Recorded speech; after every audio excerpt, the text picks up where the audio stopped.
Hello everybody, welcome back. Today we're going to be doing an update video on all the animals that we have. This includes fish, bearded dragons, and the axolotls. And yeah, we're going to be checking all the animals in the shed. So stick along for the ride.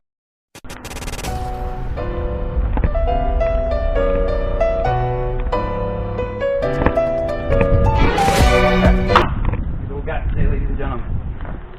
So we're looking at the 110-gallon pond. I did do a video on this, I think last week. And this is going to be a little bit of an update. Not too long ago, talked to a friend of mine, told me a few things about ponds. He's had them before and gave me a few pointers for it. So I apologize for two things. First off, before we get any farther, one, the audio is going to be a little funky. We're testing out cameras. We're working on audio levels as well. So if it sounds a little weird or the camera looks kind of funny, bear with us. We're still testing out stuff and still learning what works best. And there's going to be a mower running in the back of us, so if you hear something that sounds like someone's dying, don't mind that. That's the cameraman getting mowed over. So yeah, anyway, the pond is doing okay. I found two things that I've needed to address. First off, the lids do work, keeping stuff out of the pond. However, something I've been testing out with fish tanks and ponds is unless you have a lot of filtration for your water tanks or fish tanks or ponds, it can get dirty super quickly, especially if the tank is overstocked. So something I've started doing is I already have my canister filter running 45 gallons an hour. However, there's a rule that I generally didn't listen to when you keep fish, and I started to do a lot more research and found that it is a valid rule. Whenever you get a filter or anything like that, whatever it says it'll do, cut that in half. That's what it'll actually do. So if this says it's 45, in reality it's only doing about 22, 23 gallons an hour. So that obviously is not enough for a tank or a pond this big with all the fish in it. So I put on another 40-gallon filter, which also does 20 gallons an hour. Now this is only temporary.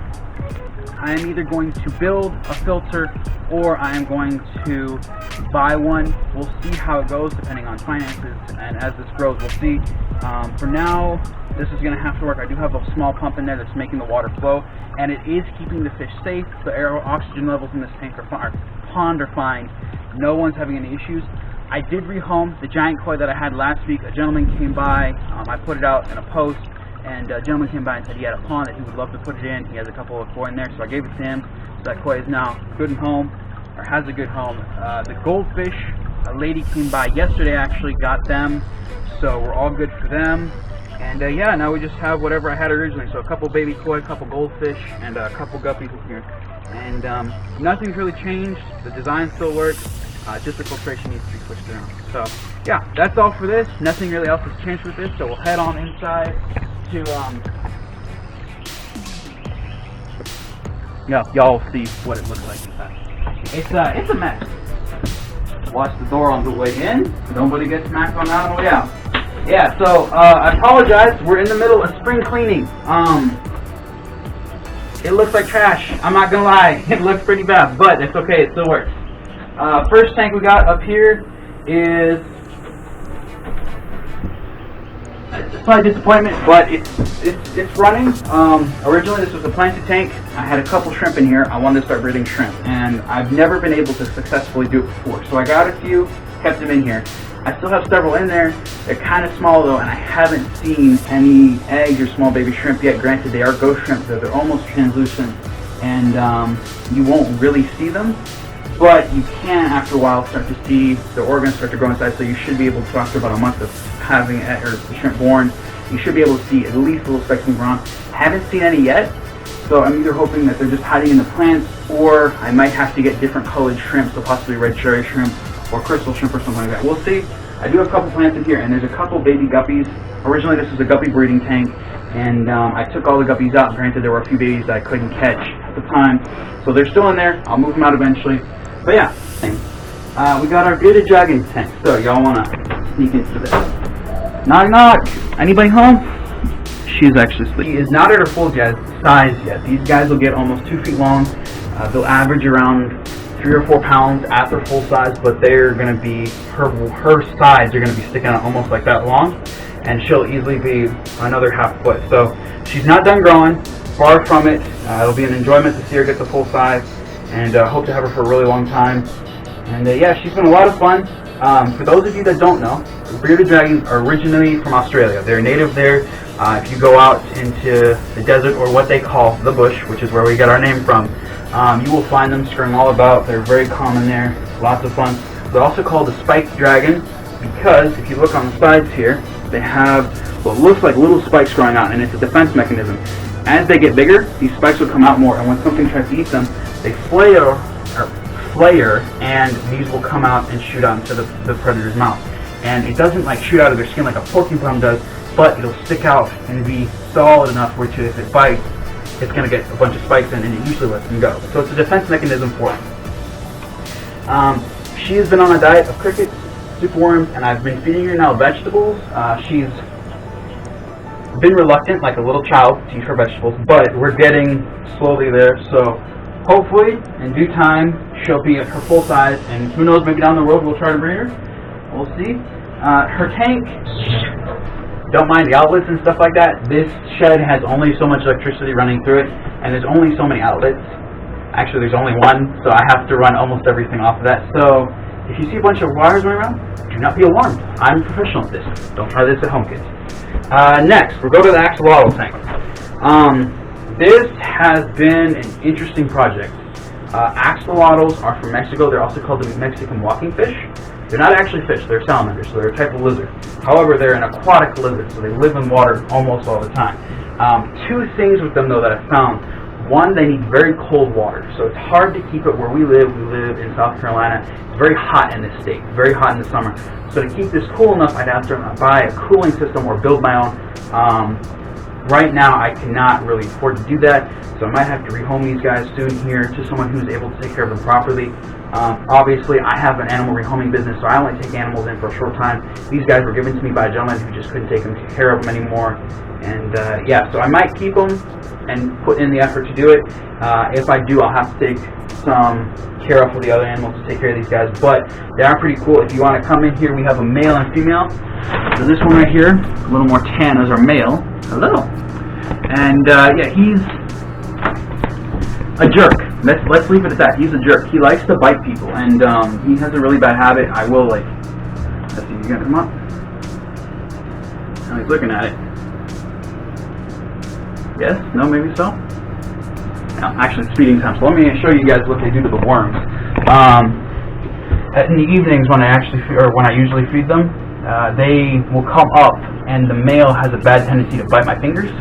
So I try to keep my fingers out of the tank. However, for this video, I'll feed them kind of early. We're going to be feeding them worms. Just regular earthworms. You get them at Walmart, you get them at bait shops and stuff like that. What they'll do is drop one in. You want to come in and watch them bite. Gone. Instantly. Coolest thing ever to watch. Let's see. They'll eat up to like 3 or 4 in a day. I'm going to drop it. If they don't bite it the first time, they'll walk around, but they're a predatorial fish. They're an ambush fish. Or sorry, not ambush fish, an ambush lizard. So what they'll do in their native waters is they'll sit in the rocks, and then they'll jump on anything that swims by. Put one more in, and then we'll go over here, and in here we have the female, or on this side of the tank we have the female. Hey girl, how you doing? I know I spooked you, I'm sorry. Might not eat this while we're still standing here. She's a little more shy. But yeah, so I'll literally just drop a few worms in here every day. Oh, no, you're gonna run? Yeah, she's not as camera and people friendly as the male is. But yeah, so what'll happen is I'll drop in worms every day, about 5 or 6. They'll go through them, eat them all during the day. They do need to have pretty clean water. Granted, there is dirt in there right now, but this is dirt off of the worms.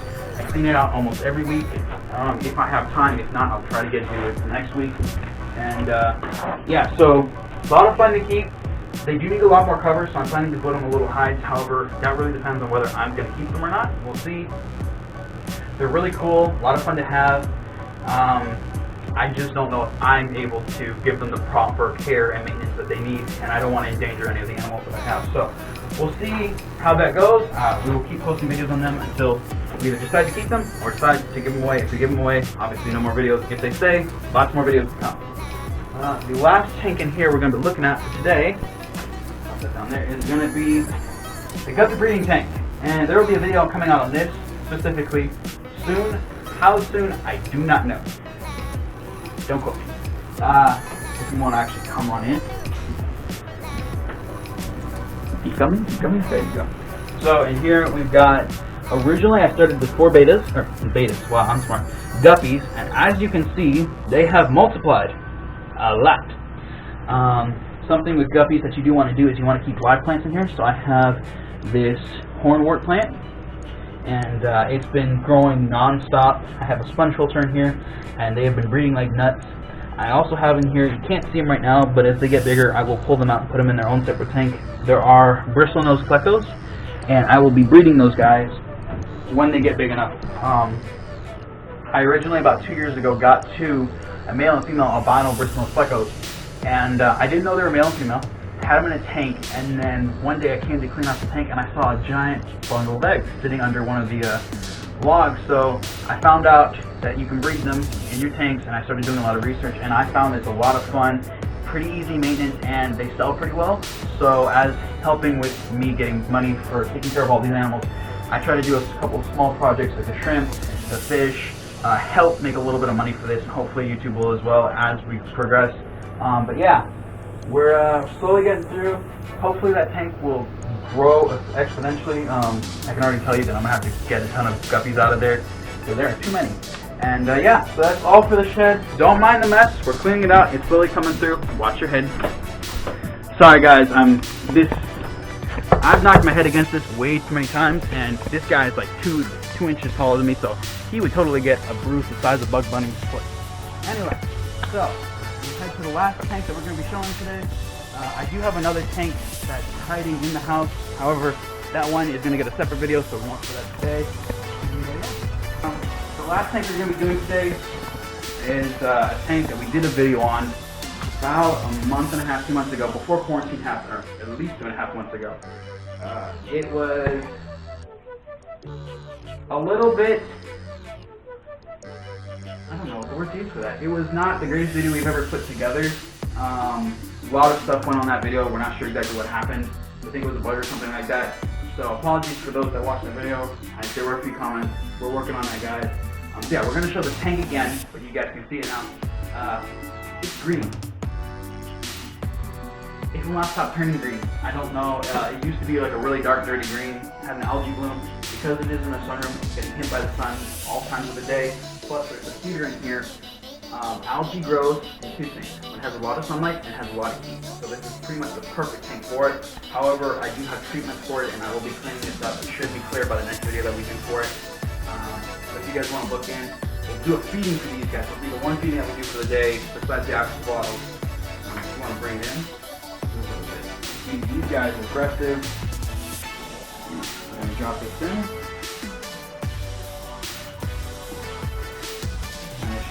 The fish I have in here, I have several types of fish. I have obviously all these cichlids. They're a bright colored fish.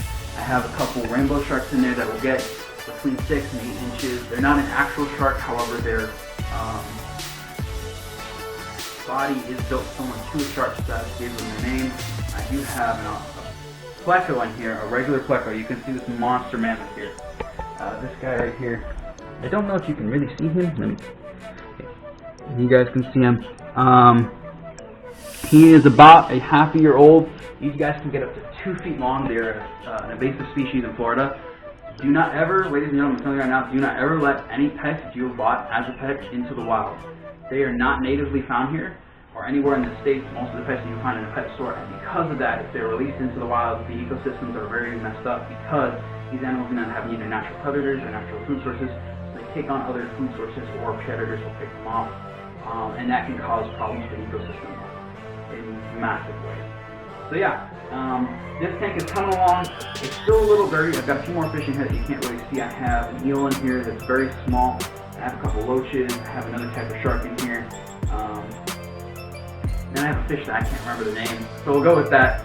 But the nameless fish, that's what his name is going to be. And when we can see him, I'll show it to you guys. But yeah, that'll be it for today. Thank you guys for watching. If you enjoyed this video, please hit the thumb button, the like button. I can't talk today, obviously.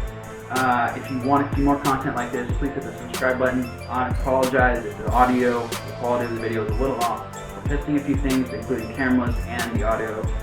So bear with us for a couple videos as we figure this out. get through it. So yeah, thank you guys for watching, and until next time, days into the gizzard.